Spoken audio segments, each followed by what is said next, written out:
Hey everyone, happy Tuesday. I had to think for a minute what day of the week it is. I hope that you're having a great week and a great July.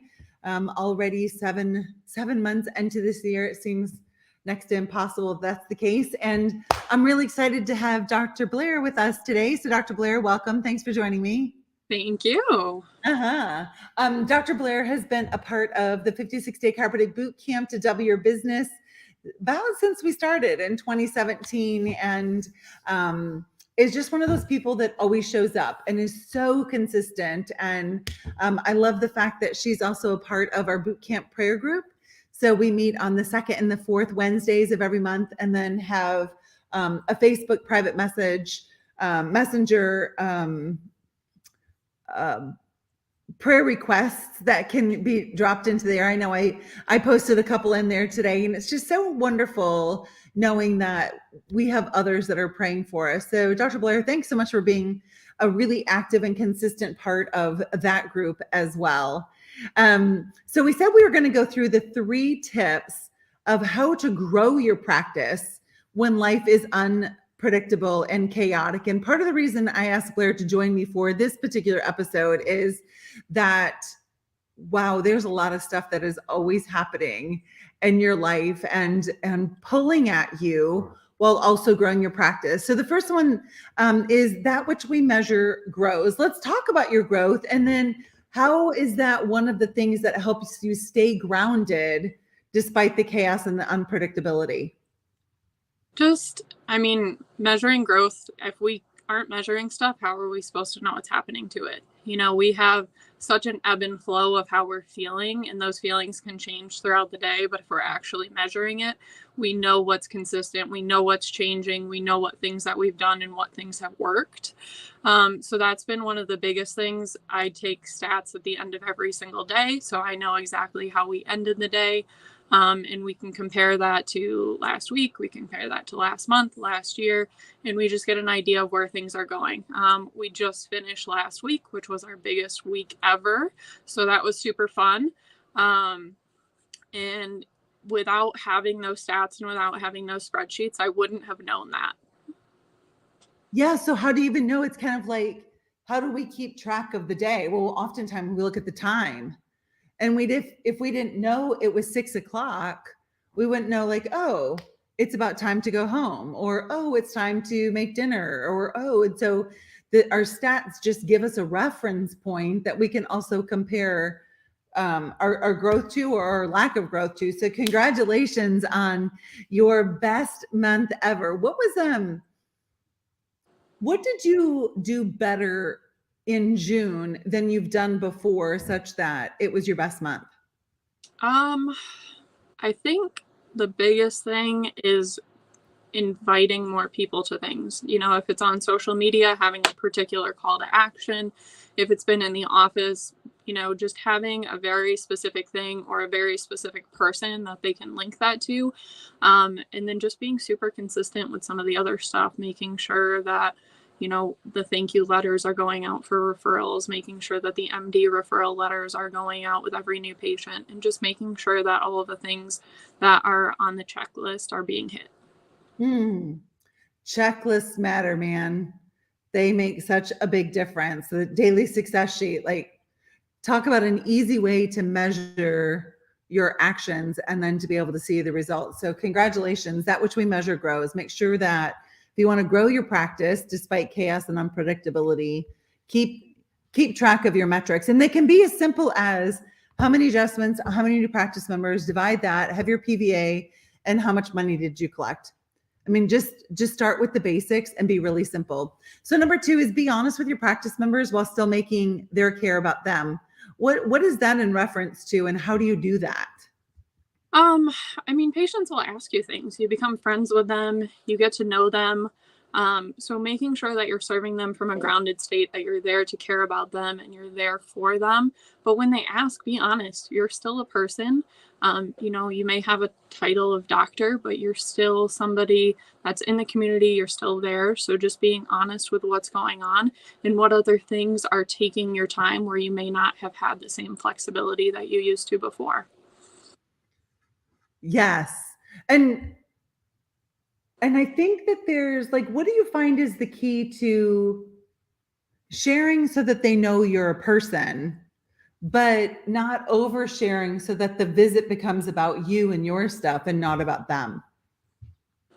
Trying, to answer their question, being brief, is some of the things that I've been trying to, keep an eye on, and then making sure that I revert back to asking their questions, getting back to the whiteboard topic or something else to kind of go down the path so that they know that what they're there for is for them and not for me. Yes, I love that. Like addressing the question and then getting back to the whiteboard topic. And I do think it's important to share with them as well. We can give them tips and strategies and how we're navigating um, situations in our life that may be situations that they're going to encounter soon. So I love that. Then number 3, we talked about consistency. On if you're not in the boot camp, then you may not know that every week we get together. Oh, Danielle said, "Hi, Blair. Hi, Barb." Yes. She said, "Love this for you." Yes, love that for her as well. Um, um, and my question to our live group coaching call or our live mastermind was, if I had a magic wand, what would it solve? And the answer that came up the most was consistency. Like, oh, I wish I could be consistent, right? What is your key to being consistent? And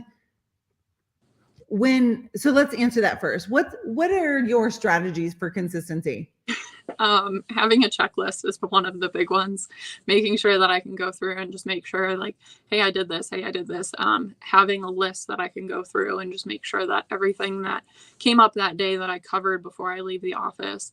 The other thing is just making sure that it's in my schedule, whether it's time that is scheduled for family, whether it's scheduled for me, whether it's scheduled for a particular patient, for calls, different things like that it's on my schedule and that I've blocked off the time, because if it's on my schedule, it will happen, and if it's not going to. Well, and so let's distinguish between on your schedule and a massive to-do list. That's a good point. Yeah. Making sure that we find the most important things for that day so that everything else, by doing that, becomes less important or really unnecessary. So picking out, the top 1 or 2 things that need to happen that day and making sure that I get, the top part of that top thing. It doesn't necessarily have to be that I have to cover that entire thing that day, but what's the most important action within that first thing that I have to get done? I find it so interesting that like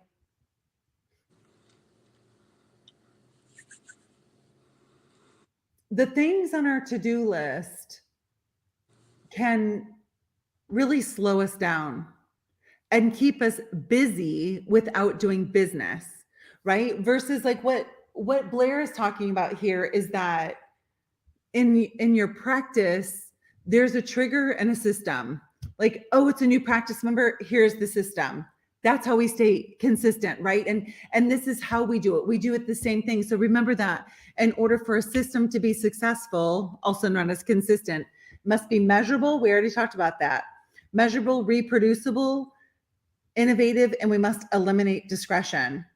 So it's not on the to-do list. It's just this is how we do it because it's the first visit or it's the second visit or it's the pitfall conversations or it's the sticky note system or this is how we do follow-ups. This is how we do whiteboard topics. And I find that then we don't really have as much of a to-do list because we know things are going to get covered by the systems that we're running, whether it's birthday posts or phone calls or reactivations or whatever. So if you're finding that each day your to-do list is this mountain of tasks and that you don't have something like what Dr. Blair just talked about of from the One Thing by Gary Keller and Jay Papasan, which says, what is the one thing that I can do today such that by doing it, everything else becomes easier or unnecessary?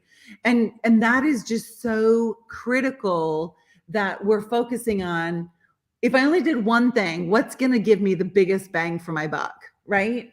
And I love that you look in that direction, and that does have a huge impact on our consistency. And the the habitual things that we do. Like everyone has their morning routine, right? And yet we didn't write it on our to-do list. We just get up and do it. And so our practice can become exactly the same way. That not that we just go through the motions, but that we go through the motions so that we are grounded and show up in a consistent manner for our practice members. So anything more you want to say about consistency? No, I think that that was a really good point, and a very good distinction that I think you really did need to kind of fine tune what I had said. So I do appreciate that.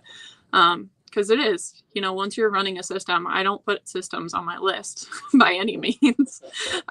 That's not part of my to-do list at all. But it is something that, depending on how things show up and like what's on the schedule and how the day is, kind of pre-planned, that I know what's going to happen there.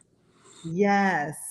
And when we have systems, it's just that much easier to be consistent for sure. And I would encourage anyone that is struggling with systems or consistency, resist the temptation to think that you have to overhaul your entire business in 1 month. Maybe like look at a 6-month calendar, even 12-month calendar, and pick one system, do everything the same in the rest of your business, and make a tweak in that system, right? And then the next month, another one. And at the end of a year, you've probably overhauled your business and created this really strong foundation versus implementing all of these things. And then next month you're implementing something different. So guess what? Then you drop the things that you implemented the month before. So it's like this never ending cycle that makes us feel like we're on the crazy, like in crazy town on the hamster wheel. So great job to you on that, Blair. I've seen that you've just consistently and in a really grounded fashion added things to build this really strong structure and foundation in your business. And so let's just like wrap this up by, I dropped the link there. If you're not a part of the boot camp and you'd like to talk with me privately about joining our tribe, I put the link there. Please grab time on my schedule and let's talk. What do you say to the person who maybe we did a call together several years ago, and at the time it just wasn't, for whatever reason, they didn't join. And so now they're like, man, my practice still hasn't moved in the direction that I want it to. And my life still isn't in that direction. What advice can you give to them based on the fact that you've been in the boot camp for a long time and now where you're at? Surround yourself with like-minded people. Being a part of the tribe is one of the biggest things. It helps to keep you grounded. It helps to keep you consistent. Things like the sprint are designed specifically to keep you engaged with that community, but also working towards a common goal, even though you're working independently in your practice. So all of those things just kind of help to keep you fine-tuned, to keep you moving forward, and can help you make those shifts and changes, once a month or whatever it is that you're trying to implement, so that those systems become flawless and that they just seamlessly integrate into everything else in your practice, and that those things aren't anything that you're worried about. You're not concerned about them, but they just continue to move forward so that you can continue to, add other things or serve in a, much more efficient manner. Whatever it is you're looking for, the boot camp has it. Yeah, that efficiency thing. And I look back at the relationships that we all developed in chiropractic college. And the lone wolves in chiropractic school, at least wise, I know the lone wolves in my class didn't really do very well. It was a lot to take in. It was a lot happening. And it's the same thing in practice. And for whatever reason, oftentimes we get into practice and then we decide to be like the Lone Rangers and try and reinvent the wheel. You can do it that way, but it's really a waste of a lot of time and a lot of energy and a lot of frustration. And I think that whole process just ushers in all kinds of doubt and worry, and even doubt of like, do I even want to be a chiropractor? Do I even want to do this? Why did I go to chiropractic college? Where when you're surrounded, like you won't get, like those thoughts won't pick you off when you're surrounded with individuals who are in similar places or who've already experienced that, who've gone through those questions and those doubts and those fears and are on the other side and can like bring you forward out of that fog and the haze of doubt and worry and confusion. So now is a great time. If you're not a part of our tribe, the next 60-day sprint starts in September. So now is a great time to get some of your systems in place and get to know the tribe so that you're ready to rock and roll for the next sprint that starts in September. That's tons of fun. It's part of your boot camp membership, so there's not something extra that you have to pay for. So Blair, as we wrap this up, what final words would you like to share with everyone? Ooh. You know, find your group, find your people. The same way that you do in your community, you need to have that same aspect when it's dealing with your business. You know, you utilize things in other aspects of your life when you don't know or you don't have the perfect answer. You find others that do, and this is absolutely no different. So utilize the experts, find the people that you connect with and that you resonate with, and then go and serve your communities together. I love that. Blair, thanks so much for joining me, and to all of you, thanks for joining us. I hope you have a wonderful evening. Bye.